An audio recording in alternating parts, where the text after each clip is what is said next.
Hi, I'm Yvette D'Entremont, aka the Sci Babe, and you're listening to me on the Skeptic Zone.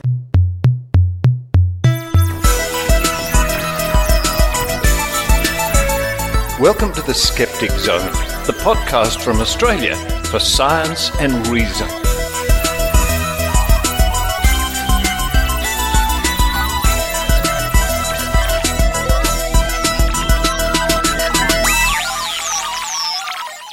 Yes, it's the Skeptic Zone podcast, episode number 522 for the 21st of October 2018. Richard Saunders here with you from Sydney, Australia.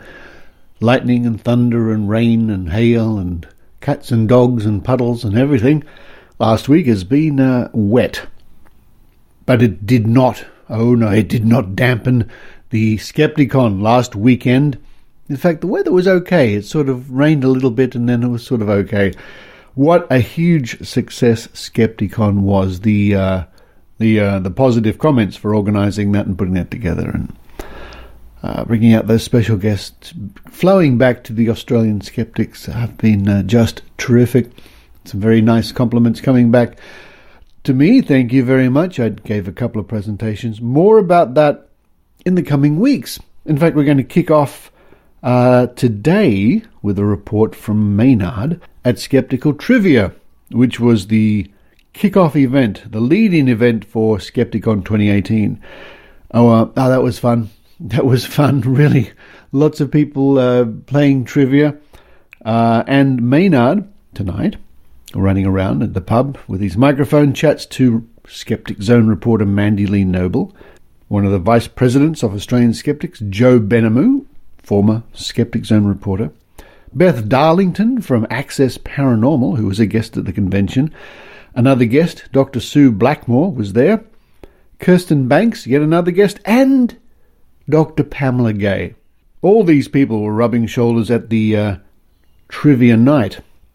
Then after that, I read out the winners of the Australian Skeptics annual awards, including the Bent Spoon Award and the inaugural Barry Williams Award for Skeptical Journalism. Now, of course, Barry Williams was a long-time member of the Australian Skeptics, a former president and editor of the Skeptic magazine, who sadly died in January this year, and we decided to have an award in his honour. Now, it's giving out no secrets to say that the journalist Jane Hansen won the award, and following the reading of the report about the awards, Maynard interviews Jane Hansen on today's show. Then it's the first interview from Skepticon itself with Dr Karl. And Dr Karl tells Maynard how to handle all those awkward questions at dinner parties. Then to round off the show, no, Maynard never takes a break. His microphone's always by his side. In fact, Maynard and I went to the book launch of the book by David Rosenberg about Pine Gap, because this has just been released as a mini-series here in Australia. And of course, Pine Gap, which is the joint intelligence gathering facility in Australia between the United States and Australia, is of great interest to conspiracy theorists who think no end of things are going on there, from aliens being bred to obviously secrets, but they love it. It's sort of like the Australian version of Area 51. But what a fun time that was to attend a book launch, have a glass of champagne and a few cheese biscuits, and listen to David Rosenberg. Now, before we get stuck into the show, one of the many highlights for me at the convention was on the Saturday evening pre-dinner drinks. I arranged with my friends at the ESP podcast to do a live video hookup to QED in Manchester. So while people were lined up to register to get into QED, people in Australia were milling around having pre-dinner drinks, and I was running around with my iPad with the video on, and Pontus Berkman from the ESP was running around with his phone, I think, with the video on. So folks in Sydney were able to chat and wave to folks in Manchester at both conventions. That was a lot of fun, and thank you to Pontus for helping put all that together. But now it's time for me to run downstairs, and inspired by Yvette D'Entremont, the Sci Babe, have a nice piece of sushi. While I do that, I hope you enjoy the Skeptic Zone.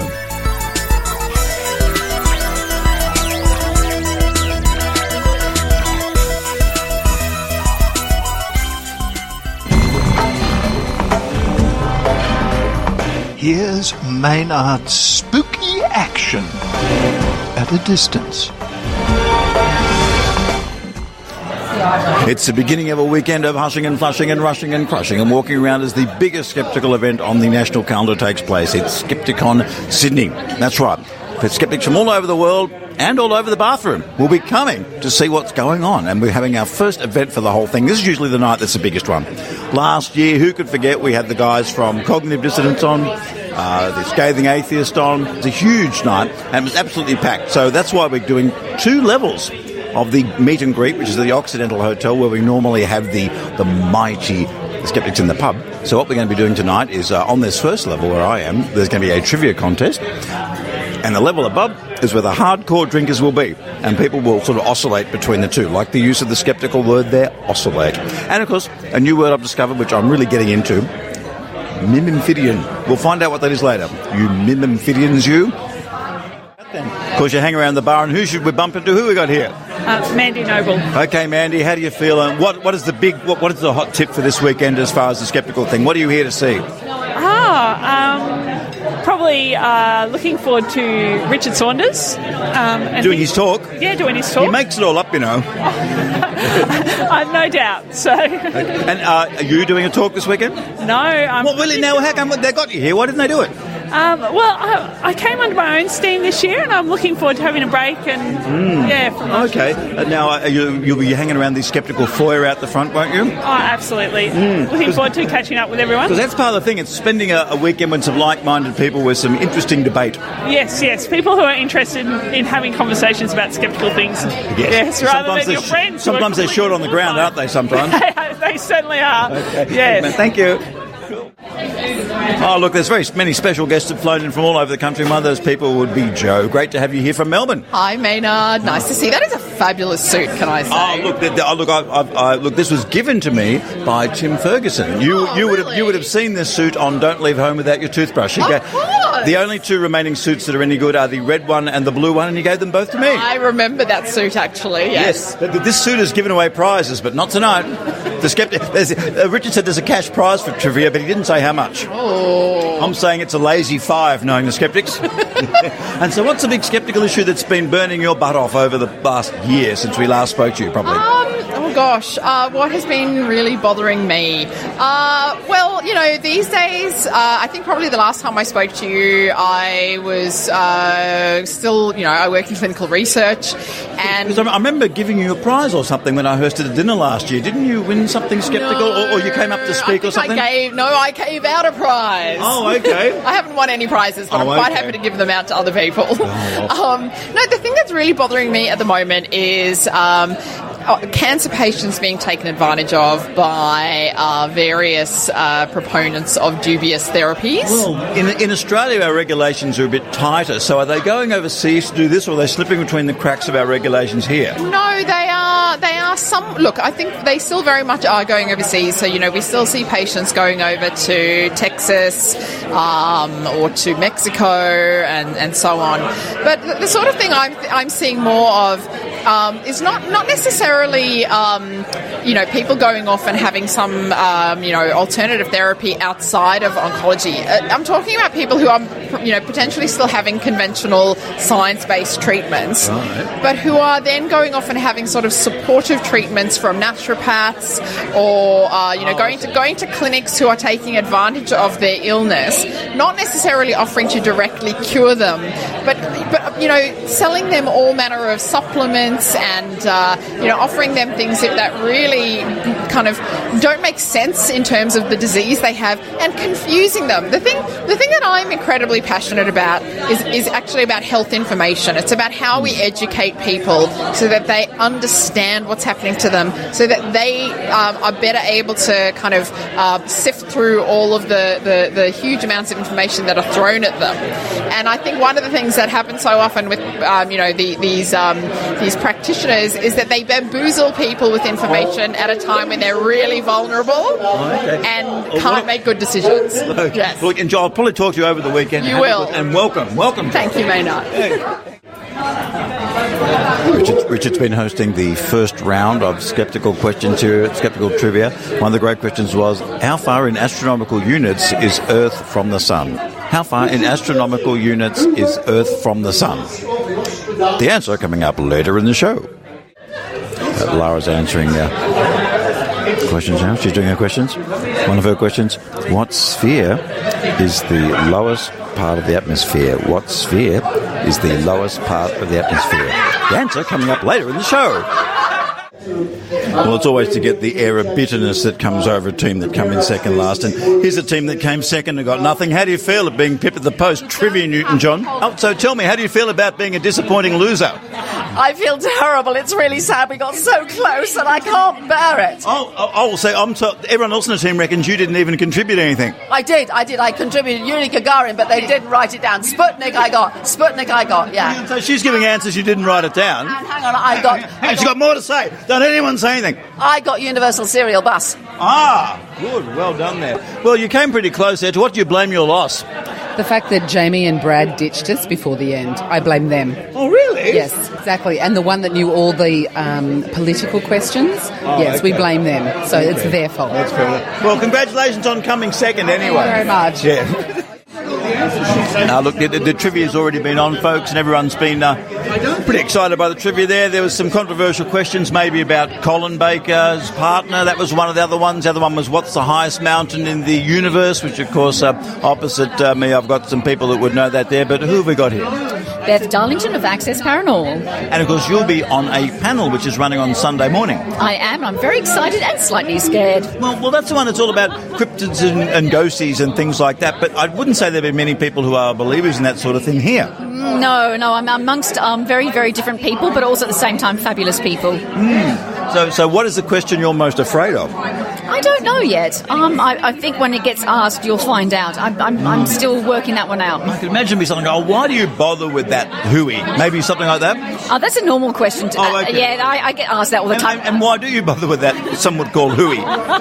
It fascinates me. It just fascinates me. It fascinates the possibility of an afterlife, but at the same time being quite logical about the fact that, as it stands with science at this in time, there is no proof of it. But people have these experiences that I still think is quite intriguing. So for me, yeah. So what do you think English Victorians were so obsessed with it? Was it because they had a broom up their bum and it made them get, they could speculate about wild stuff a bit more, or not? I love your analogy of it. Well, they were pretty uptight. I mean, just look at the buildings they built. I know very, very uptight buildings, very uptight buildings. I think because there's a lot of there was a lot of civil war going on, and people's relatives went overseas and never came back, and they were trying to find reasons as to try and find out what happened. So they're like, well, let's go contact the dead. I think a lot of mediums, not necessarily true mediums, were actually trying to, obviously find ways in which these people could actually try and contact their loved ones. So I think there's a bit of that going on at that time. But yeah, I think that's how it kind of all sparked out. Yeah, you're probably right there. And of course, how did you go in the trivia? How did you go in the trivia contest we just had downstairs? Oh, we were mid-range, but a couple of paranormal questions I was able to help out with the team, which I felt very privileged to be able to. I'm like, I know this question. Oh, you knew the answer to the Uri Geller question, which was critics thought that he was bending the spoon with lasers coming out of his what? And of course the answer was? His belt buckle. Which would have been technically not possible at the time. I don't think you could have had a battery for a laser that small. No, and still not technically possible as far as I'm concerned from my research. Right. Yes, that hasn't changed. Have you ever heard Uri Geller's album? No, I haven't. Have you? Yes, I have. I have a copy of it. In fact, he has Maxine Nightingale singing one track on it with him. It's a little bit... the word ponderous comes to mind. You must lend it to me. Self-indulgent comes to mind. The tracks are on YouTube. Just have a listen to it. Just Google Uri Geller, his self-titled album, which was in 74 or something like that. It's a gatefold album. I, of course, have the vinyl. It's great. I will take your word. But great in that odd way, in that it's opposite to great. Well, something to help clean the house with, yes? Look, now, and of course, we like lifestyle tips here on the Skeptic Zone. So how do you relax and get into the mood to do your panel you're going to be doing? How do you get into the zone, so to speak, to do the skeptic and face them down there like you will be on Sunday morning? What's your tip for the listener out there, how they can, steel themselves to a difficult task? Just remember why you're there. Remember why you were invited and enjoy it. Enjoy the fact that there are people that are going to want to hear from you. There are going to be people that want to hear a different opinion. And at the same time, be ready to be challenged as well. I think that's important. Yeah, see, we can take that into the whole weekend. Thank you. Thank you. Hooray! I'm here with some major skeptical people. We've got Kirsten Banks. And Pamela Gay. Yay, it's so great to be talking to you. Hey, can I ask you, do you actually produce your own podcast, or do you just record it and get someone to play with it afterwards? I hire an audio editor. There's no shame in that. I just don't have the ears to do it. It's a magical skill I do not have. Yes, I edit my own stuff, but that's because I'm cheap. That's mainly why. We don't have our own photographer either, as you might just learn that. Yes, so what is the big challenge for you this weekend? The big challenge for me is speaking slowly. Oh, really? I get too excited and I speak so super fast. Well, take your Ritalin after you do the presentation. That's a tip. It's a good tip. That's what I do. It's a good tip. And I take it during, sorry. Okay. And what's your way to get into the zone when you've got to present to people at a conference? Or is that just completely natural to you because you've done it so many times now, Pamela? I think the thing I have to worry about is my students say professor voice. It's when someone asks me a question I've been asked so many times, I have a rote answer, and I just go into the, well, actually. And it's like not mansplaining, not womansplaining, it's professor-splaining. Wow, okay. Yeah. So that's a tough one to stop. I need to avoid that. That's my goal. Right. And are you very good at delivering things on time because lectures are a certain length, so you start talking fast towards the end? I try to avoid that. I try to make sure that my lectures are self-contained. I've erred in both directions, though. Many people worry about running too long. I actually once finished in 40 minutes for a 55-minute talk. Wow. That has lasted as a moment of devastation and vamping. Oh, right. So you had 20 minutes of questions. Mostly I had 20 minutes of being terrified. I was a graduate student. Oh, okay, wow. That would have been a tough one to time, too, because you hadn't done it before, yeah. Exactly. And every talk has to be given the first time once, and that's always a scary moment. And I have to admit, every talk I've given at a skeptical event or a TAM has been the first time I've given that talk. So here's to see what happens on Sunday. I'll probably talk to both of you a few times over the weekend, but one question before we both on the astronomical side of things. Now, people are often going, UFOs, and people would bring that up with you all the time. I still have an issue with the pole of Neptune. That's a straight line thing that's up there. It's got to be person-made. It's a square on the top of the thing, but we'll get to that later. But so when people bring up UFOs with you, how do you normally, what is the quick answer with them? That unidentified I'm fine with. Alien, not so much. And, the military is better at keeping secrets than scientists. So anyone that says NASA's lying is wrong. And anyone who doesn't think the military built it is also probably wrong. Okay. And how do you field those questions? God, I get those questions all the time. My biggest answer is, what is a UFO? An unidentified flying object. Look at that flashing thing moving through the sky. That's what we call Jetstar. They're both very good answers. You could probably flatten them by just saying that the extraterrestrial hypothesis is just one, and that you recommend they read the book called UFOs Reframing the Debate. That's the actual title of it. It's full of essays from people, non-scientists, and it's basically a whole bunch of range of offers of what they might be, and that'll keep them busy enough so you can leave the room. Excellent. I fully believe in doing things like people asking me about, hey, look over my theory about debating Einstein. If I can find two of those and put them together, that may be the perpetual motion machine. I've found many physicists that have a box of crank mail they get, and they just keep that over the years. Do you keep that stuff, or you go, I better not? I have to admit, I keep it in case any of them become creepers later. But also, sometimes it's just fun to use with students who are like, nah, no one would think. Oh, yeah, they do. Okay. So do you think the Reframing the Debate book might be an answer for those people?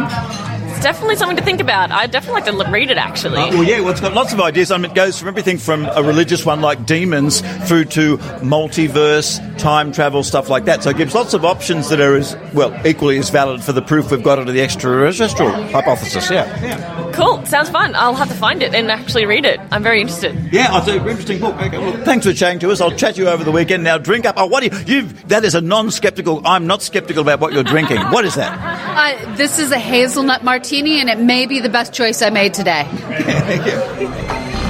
Oh, the answers. Earth is 1 astronomical unit away from the Sun, and the troposphere is the lowest sphere. Aliens are probing people and mutilating cows. 9/11 was an inside job. Homeopathy cleared up my athlete's foot. Vaccines cause autism. Not all psychics are con artists. Mine is definitely real. We all have friends and family who believe these things and much more. Well, if you're a rational thinker who is tired of arguing on social media and never getting anywhere, we have a solution for you. Join the Guerrilla Skepticism and Wikipedia team, and we will teach you how to add reliable scientific and skeptical information to the world's #1 source of information, Wikipedia. We write new articles and improve existing ones.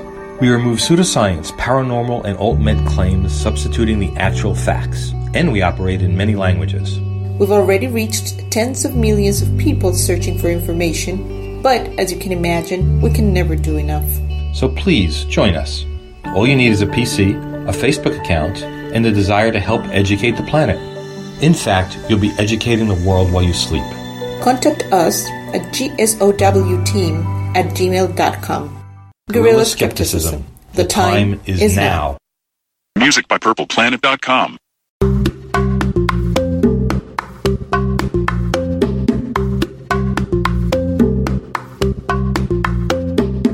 Australian Skeptics National Convention 2018 Skepticon Awards. And this comes to us from www.skeptics.com.au, published on the 13th of October by Tim Mendham. A bad day for Sarah. Australian Skeptics Inc.'s notorious Ben Spoon Award has gone to social media influencer Sarah's Day, who promotes questionable natural health remedies via her vast network of followers. The Ben Spoon, awarded to the proponent of the most preposterous piece of pseudoscientific or paranormal piffle of the year, with past winners including Pete Paleo Evans, the CSIRO's head Larry Marshall, the ABC, the Pharmacy Guild of Australia, the University of Wollongong, and a psychic dentist. Sarah Stevenson, aka Sarah's Day, picked up the 2018 Ben Spoon for spreading misinformation about health via her online following of over 1 million people, made up of largely young women. Stevenson has no qualifications in health, but promotes herself as, quote, a holistic health and fitness YouTuber, end quote, via a YouTube channel, blog and podcast. On the 26th of April, 2018, Sarah's Day posted on Instagram, quote, I did it! I reversed my cervical dysplasia, end quote, claiming successful treatment of her precancerous condition through a regime of, quote, the power of natural medicine, food, lifestyle, changes and prayer, end quote, and that she, quote, made a conscious effort every day to cure her cervix, end quote. The vast majority of cervical anomalies are caused by the human papillomavirus, HPV, and the Cancer Council of Australia states that, quote, there is no evidence that there is anything a woman can do in terms of diet and lifestyle that promotes regression, end quote. Quote, to suggest you can heal your cervix with positive thoughts and green smoothies is not only narcissistic, it's also dangerous to recommend other women should do the same thing, end quote, said Australian Skeptics President Alethea Dean. Quote, it's admirable to promote a healthy lifestyle, but believing you've healed your cervical dysplasia naturally is not grounded in reality, end quote. A dishonourable mention went to the Therapeutics Goods Administration, TGA, and the Australian government for enshrining pseudo-medical indications into legislation, including, quote, balance aggravated vanta, upraise lift shrunken middle chi, moisten dryness in the triple burner, and disinhibit water. More positive achievements were also noted, with the inaugural Barry Williams Award for Skeptical Journalism going to Jane Hansen, reporter for News Corp, who has written extensively on the anti-vaccination and anti-fluoride movements, fad diets, and quack cures. The thread for net for the promotion of reason was given to Dr. Ian Musgrave, senior lecturer in pharmacology at the University of Adelaide, who has been a long-standing and effective science communicator in the area of pharmacology and provides a voice of reason in challenging, quote, chemphobia, end quote. Other winners on the night included long-time New South Wales Skeptics Committee member Martin Hadley and immediate past President Iran Segev, both of whom were awarded a life membership. The winners were announced at the formal dinner on October the 13th for the Australian Skeptics National Convention, which this year was held in Sydney. And it's interesting to note that on the comments section of that web page, under the title of A Sarah's Day Follower, someone has written, "I hope you realise that she has disclaimer in her videos and posts that she is not specialised in these fields. She is simply just sharing what has worked for her personally. Clearly, you're mixing words and making horrible blog post about someone who doesn't deserve it. Hate gets ya nowhere, buddy." And the reply from Tim Mendham, "Disclaimers do not excuse enthusiastic endorsement of nonsense, particularly for someone with such a large following." And another comment written by somebody called Sigh, S-I-G-H, "Disclaimers don't excuse putting dangerous misinformation out there. How about I promote drinking bleach, but add a disclaimer that it may not work for everyone?"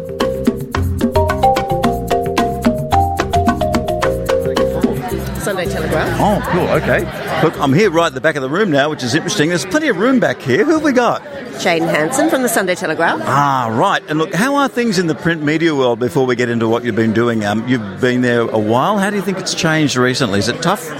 We are, because we're up against lots of social media outlets that have no overheads and also no contract with the truth. That's true. And that's where you guys come into. That must get really annoying for you when you just say, that person just made that stuff up and no editor's going to be wrapping them over the knuckles for it. Yeah, well, it also gives me a story to write, doesn't it? Oh, that's true, that's true. And in fact, that's what I'm here to talk to you about, because I believe you've been writing some things about the anti-vaccination movement in Australia. What angle have you been taking and what have you found out? Well, I'm actually born and bred in Mullumbimby.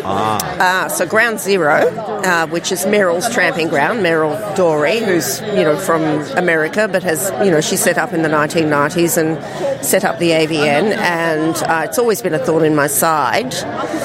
I remember watching in 2009, Tony McCaffrey and Dave McCaffrey had just lost their daughter, Dana, and Meryl Dorey they were on the Sunday night program, and Meryl Dorey was on the Sunday night program, and I was sitting there watching it, and Mike Munro let Meryl Dorey just rabbit on about her conspiracy theories, and he did not pick her up, and I thought we need to pick up on. You could yes, he hadn't done his research, and I thought we the media cannot let people like that come and spread such rubbish without checking it. So in my mind, therein was born No Jab, No Play. So I started working with the Sunday Telegraph, and my fabulous deputy editor, Claire Harvey, and I decided that we needed to set up a campaign that just attacked the lies with truth. Just facts, facts, facts, and also challenge the government to raise the bar, or find a way for the government to raise, because they weren't doing anything. Raise the bar. What can we look at for the government to do to raise the bar on vaccination? So we found that the Public Health Act could perhaps look at enrolment into childcare centres. that they and we challenged the New South Wales Health to change the law so that they would people had to prove that they got the information from a doctor, not from Dr. Google. Yeah. And that's where No Jab No Play started. And it's got a life of its own now, but that's how it started. And was there a reaction that you were trying to do some smear campaign, and your thing was, like you said, you're just telling the truth there, and did they treat that as not that? Of course not, part of the conspiracy. Yeah, okay. Yeah. And so where did they put you in the conspiracy? Were you in the big someone? Yeah, shill. Big pharma, yeah. Have you ever got an interview with Meryl, or have you had a chance to go back and forth with her directly at all? I have emailed her a couple of times, but she doesn't answer the questions. Right. She just sends her diatribe. Oh, her boilerplate. Yes, right. That's it. I've been on the end of it quite a few times. Okay. Anyway, so blocky, block. That's what I do. Oh, well, look, yes. Save my sanity. Now, we have been talking about this. I think it's good to preemptively block people. So if you see a really annoying person on Twitter, you can go, I want nothing to do with them, and block them preemptively before they've even done anything to you. You know what? I think Professor Robert Boyce said don't engage, because everything you say gets turned around. Whenever I engage with Meryl, it becomes another blog post for her. That Jane actually said this to me, because she's deprived of oxygen now, because journos don't want to talk to her, because we don't do that false balance thing. Yes. We don't need to go to a nutter to say, hey, as the old saying is with journalists, somebody tells you it's raining, somebody tells you it's sunny, you don't write both sides, you stick your head out the window and you see the truth. So we listen to the scientific world, we listen to the medical experts. We don't go to the nutter and say, what do you think about that? That's true. You said that on 60 Minutes that's what fired you up. But what do you think is the most egregious thing about the anti-vaccination movement generally? That they're dangerous. They're really dangerous. I mean, they actually break up families, which one of the stories that I entered into one of the awards tonight was about Chase Walker, who was born with epilepsy, and Cindy Walker had, accepted this fact in the first 12 months of his life. He had seizures within minutes of him being born. She wheels her spastic quadriplegia child into a vaxxed movie showing somewhere on the Sunshine Coast or somewhere, and the anti-vaccine movement pounced on her. And all of a sudden, her accepted fact about her child had become their vaccine-injured poster boy. And then the medical cannabis people jumped on board, and so all of a sudden this child, he's taken off his TPN, his total nutrition, he's being fed organic, mashed banana with cannabis oil, the whole thing. He loses 25% of his body weight, which can kill a child, of course. So the doctors brought him back into hospital, and she abducted him from hospital, and the anti-vaccine people are saying it's all a conspiracy, blah-de-blah-de-blah-de-blah. And at the end of the day, she's lost her child. They've lost custody.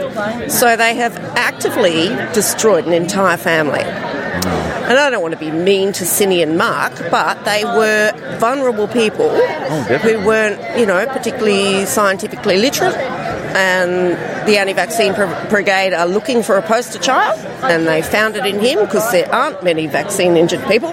And they absolutely destroyed that family. Oh, well, it is powerful stuff. Is it difficult to keep a distance from this? Because it's hard not to take personally when you see this happening to people. How do you distance yourself as a journalist? Because you have to a little bit, or else you'll be taking it home and getting upset. It fires my passion. Like the more hate blogs they write about me, the more I want to just dig in and just throw facts at it. Throw facts. That's a great quote. Throw facts at it. Look, thank you very much for coming along tonight and joining us, and have a good evening with dinner. Thank you. Thank you. All right, thank you.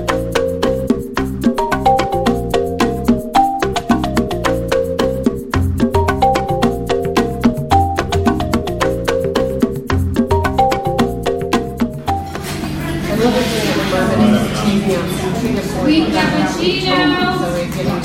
Soy latte.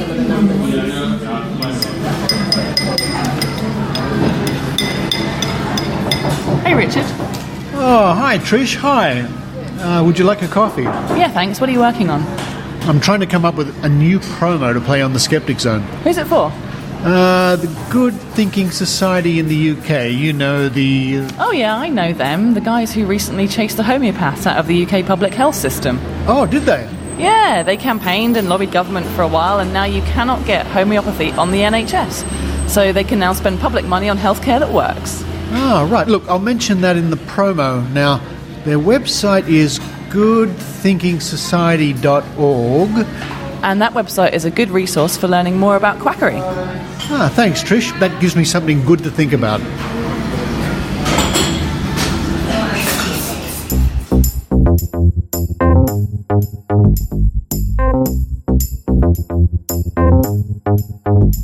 Look, Dr Karl, very quickly, because I know you're rushing off to Adelaide, which is a fairly rash thing to do in the first place. Why are you going there? Talking to intensive care nurses, and it's a whole different field. Intensive care is such a radical thing to do to somebody that a week in intensive care takes a year out of your life. It takes you a year to recover because they're basically pouring liquids and foods into you, keeping you alive, and then taking stuff out of you. They're doing the breathing for you. All you're doing is keeping your brain and heart running, and they're providing the background. So we're not very good at mimicking what the body does rationally, easily, and so it takes a huge toll on you. I'm talking to those guys. So they're the ones that smoke and drink a lot, those nurses, aren't they? Traditionally they do, because that's the really high-stress stuff. It is a high-stress area. I will actually ask them this question to see if this is a true data point or not. Yeah, because I think that in that area of hospital, that would be the one that would be the most stressful. They're the ones you see puffing quickly outside.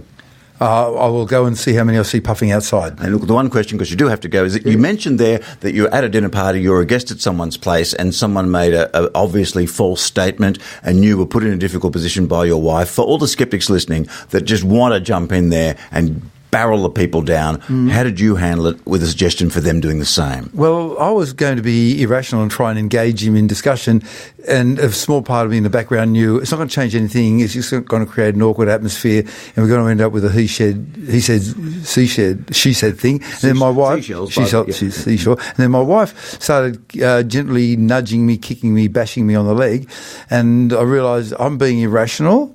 I can't think straight because I'm in this emotional state. She is an outsider. I will follow her lead, and basically if I did okay, she didn't kick me too hard, and if I started going the wrong path, she did.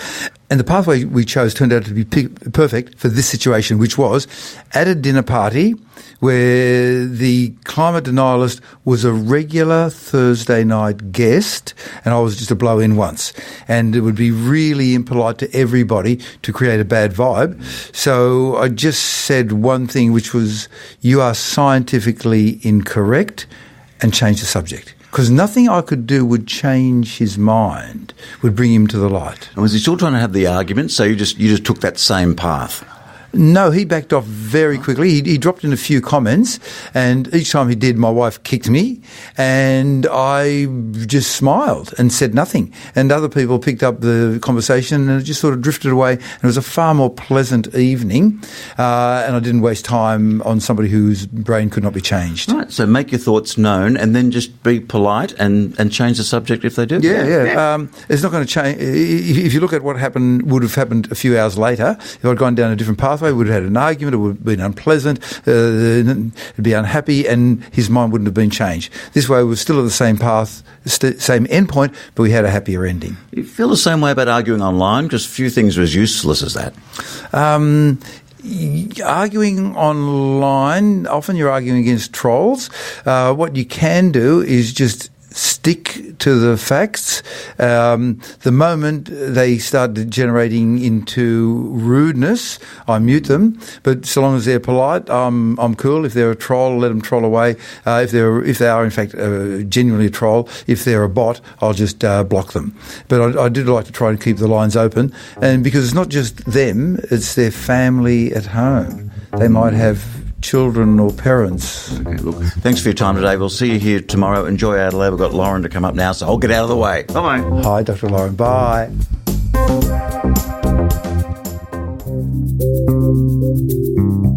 The Skeptic magazine, the journal from Australian skeptics.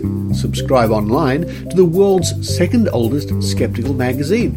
Visit www.skeptics.com.au and click the publications link. You can also find there over 30 years of back issues free to download. The Skeptic, the magazine from Australian skeptics.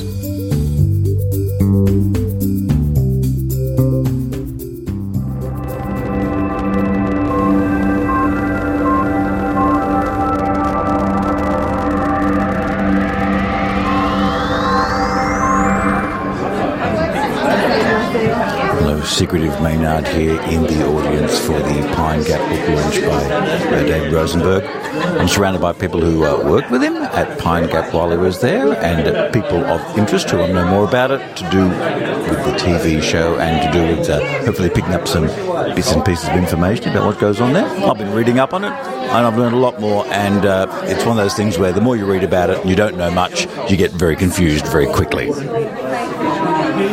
But I'm going to give it a go. I've got some big words to use, like echelon and transient, which are the names of programs. See how I go.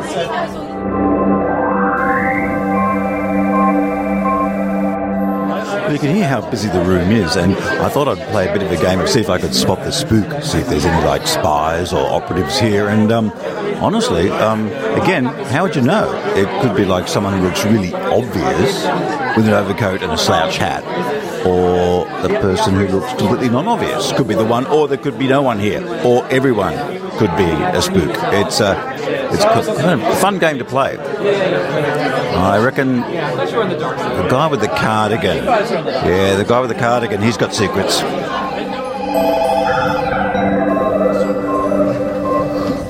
Good evening, everyone.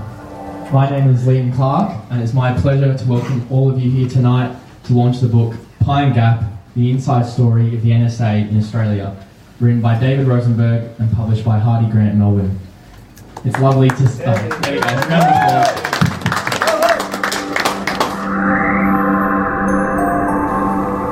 So does anyone have any questions about the book, about the TV series, anything you've always wanted to know? Because if you answer the questions, I might be able to give you an answer.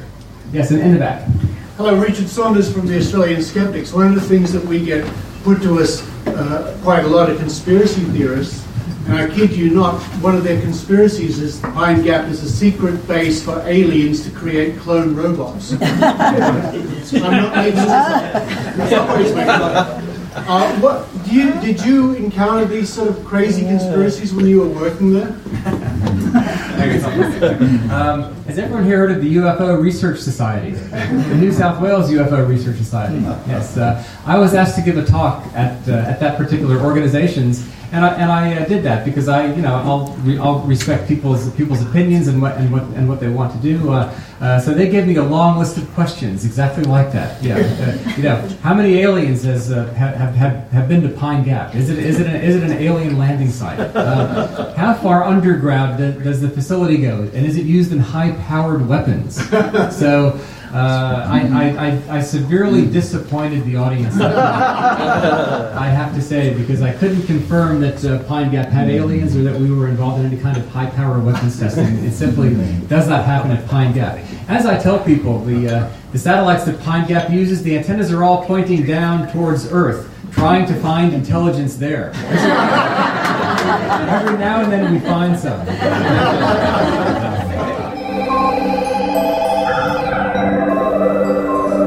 I've just got Dave signing my copy of Pine Gap at the moment. It's a very exciting thing, and I've got my notes I've got here, which are all been like incredibly superseded by what I've been listening to. But it is quite interesting. But I've got to say, oh yeah, do you think they called it Five Eyes and kept New Zealand in there because they didn't want a group that's called Four Eyes?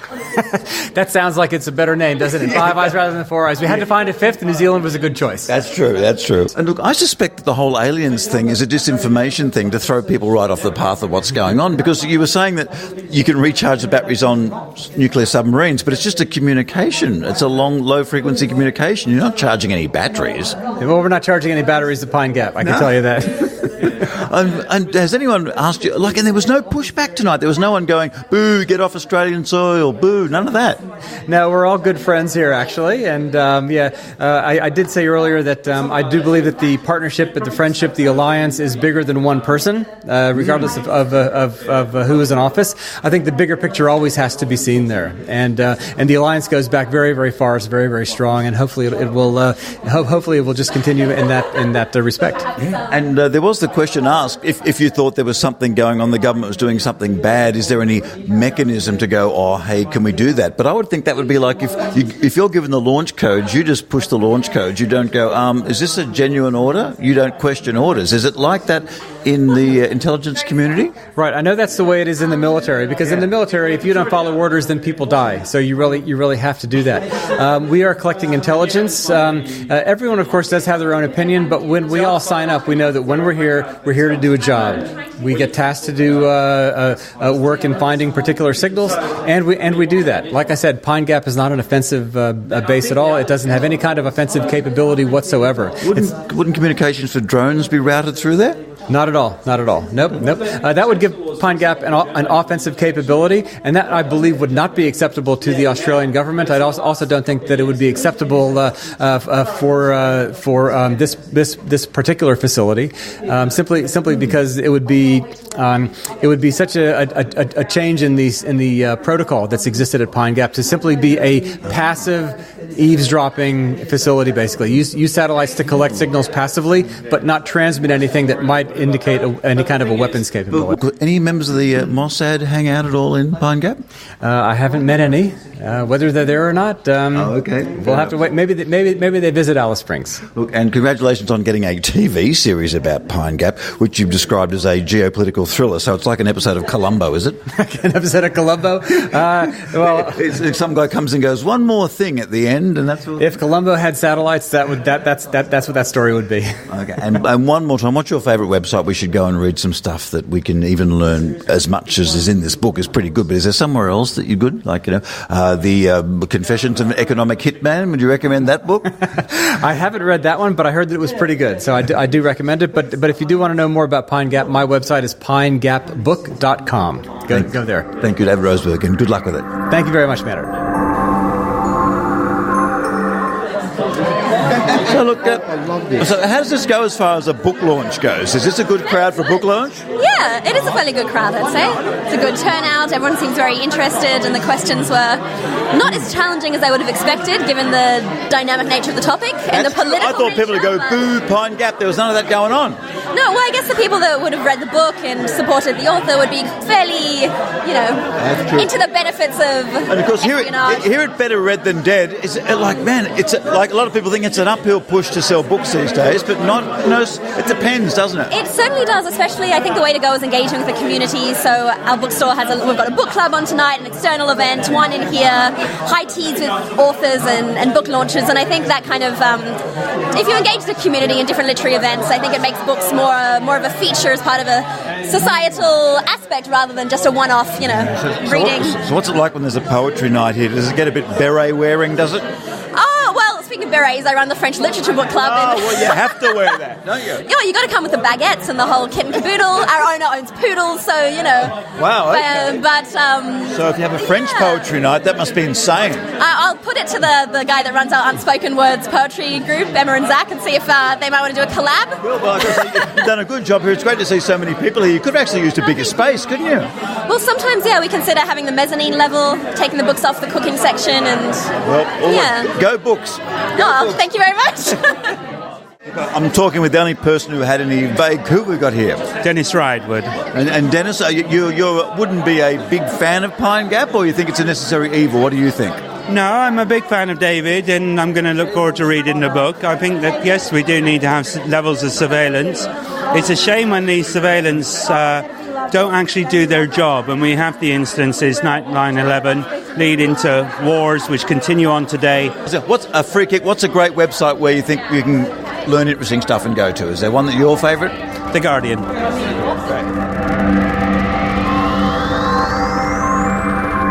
I'm talking to someone who worked with David. What was he like to work with? He was a troublemaker.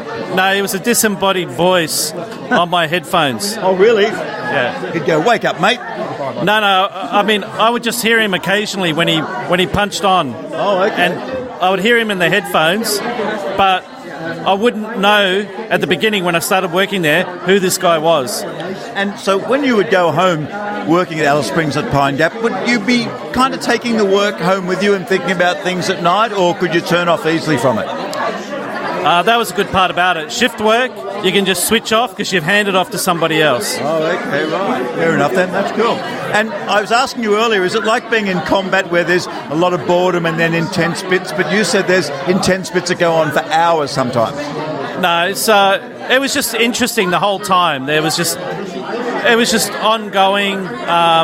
The days went very quickly, so you had tasks to do, and the day just disappeared, or the night disappeared. And what's it like living in Alice anyway? It's really good. I've been to Alice before. I didn't. I thought it was a boring town when I went there the first time because I wasn't working anywhere. I was just a tourist. But when I started working, we made friends straight away. The induction that I had at Pine Gap, I made instant friends, and then from that, played heaps of sport, heaps of friends. So it was good. It was a lot of camaraderie. We went out in the desert. We had bonfires together as a crew. It was really good. I'll let you say right today. Yeah, thanks.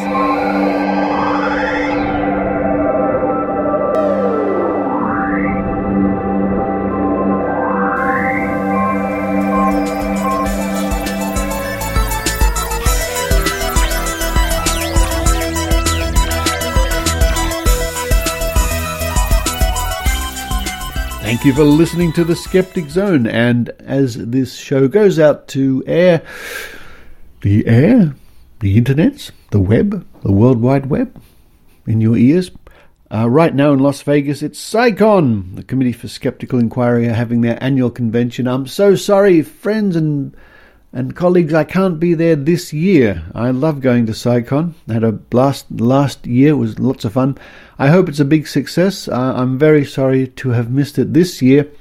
It just came a little bit too close time-wise, butted against Skepticon here in Sydney. And jet lag is not my friend, so I didn't feel I could go there and be on my game next year. And in fact, next year I've been asked to go to DragonCon in Atlanta, Georgia. Who knows? I'd love to do that. It's been many years since I've been there. My everlasting thanks to the people who subscribe to the Skeptic Zone via Patreon or PayPal at skepticzone.tv. And owing to your generosity, I've just in the last week purchased another piece of equipment. Some of you may be familiar with the Zoom range of microphones. I've purchased a Zoom H6, which is a nice bit of kit which allows me to have multiple microphone inputs and record from lots of sources. So I'll be using that for more interviews and so forth. But the only reason I can do this and supply equipment to my reporters and pay for things on their behalf from time to time is because of your generosity. And if there was nobody chipping in to the show, even if it's just $5 a month from Patreon, there would be no Skeptic Zone. But I encourage you all, especially those people listening in the United States, because the dollar is really strong against the Australian dollar, to sign up with Patreon. $5 a month is such a small thing to ask, really, but if enough people do it, then it means a lot here at the Skeptic Zone. But for this week, this is Richard Saunders signing off from Sydney, Australia. You've been listening to the Skeptic Zone podcast. Please visit our website at www.skepticzone.tv for show notes, contacts, and to access the back catalogue of episodes going back to 2008.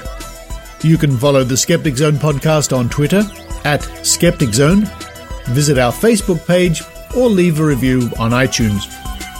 You can also support the Skeptic Zone via Patreon or PayPal. The Skeptic Zone podcast is an independent production. The views and opinions expressed on the Skeptic Zone are not necessarily those of Australian Skeptics or any other skeptical organisation.